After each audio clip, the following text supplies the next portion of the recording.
عزیزان من، فیصل کا سلام قبول کیجیے۔ آج 10ویں سپارے کا خلاصے پہ بحث کریں گے۔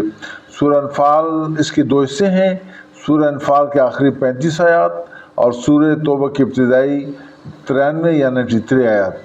اب پہلے حصہ جو سورہ انفال پر مشتمل ہے، اس کے 5 اہم نکات ہیں۔ مال غنیمت کا حکم، غزوہ بدر کے حالات، اللہ کی نصرت کے 4 اسباب، جنگ سے متعلق ہدایات، ہجرت اور نصرت کے فضائل۔ اب 5واں حصہ مال غنیمت میں 5واں حصہ حضور کے قریبی حضور کے لیے، حضور کے قریبی رشتہ داروں، یتیموں، مسکینوں، مسافر کے لیے ہے، جبکہ باقی 4 حصے مجاہدین کے لیے رکھ دیے گئے ہیں۔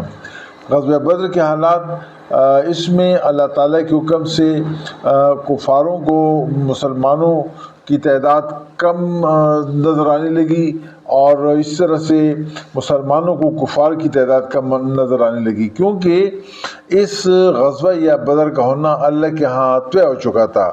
تو اس لیے اس میں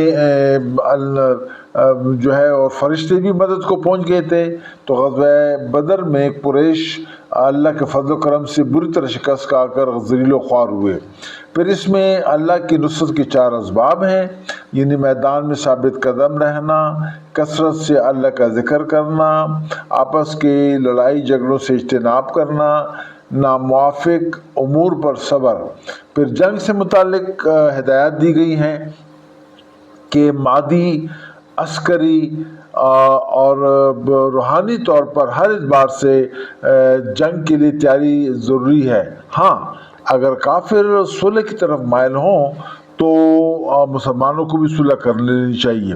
پھر ہجرت اور نصرت کے فضائل جو ہیں کہ اللہ تعالیٰ نے فرمایا کہ مہاجرین اور انصار سچے مسلمان ہیں، ان کی مغفرت اللہ تعالیٰ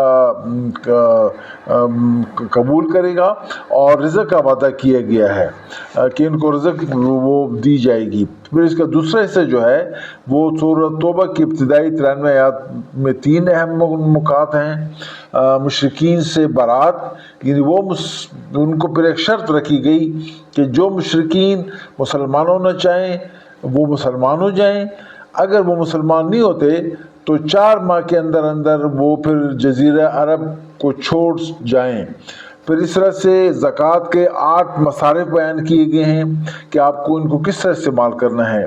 فقراء کو زکوٰۃ دینی ہے، مساکین کو زکوٰۃ، صدقات وصول کرنے والوں اہلکاروں کے لیے زکوٰۃ، جو دلدار مقصود لوگ ہیں ان کے لیے، غلاموں کو آزاد کرنا، ان کے لیے زکوٰۃ مصارف ہو سکتی ہے۔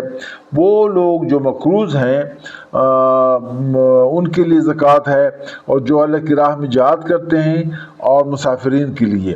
پھر اس میں ہے منافق کی خدمت، منافق کی مذمت، کہ اللہ کے ہاں ان کی استغفار کبھی بھی قبول نہیں ہوگی، اور ایون کہ اگر حضور ان کے لیے بھی استغفار کریں تو وہ قبول نہیں ہوگی، اللہ تعالیٰ کو حکم ہے۔ اور حضور کو منع کیا گیا کہ آپ منافقین کا نماز جنازہ نہ پڑھیں۔ پھر آج کا عمل صالح، ہمیشہ اللہ کا ذکر کریں، اللہ کا شکر ادا کرتے رہیں کہ اللہ تعالیٰ نے ہم کو مسلمان پیدا کیا ہے۔ والسلام۔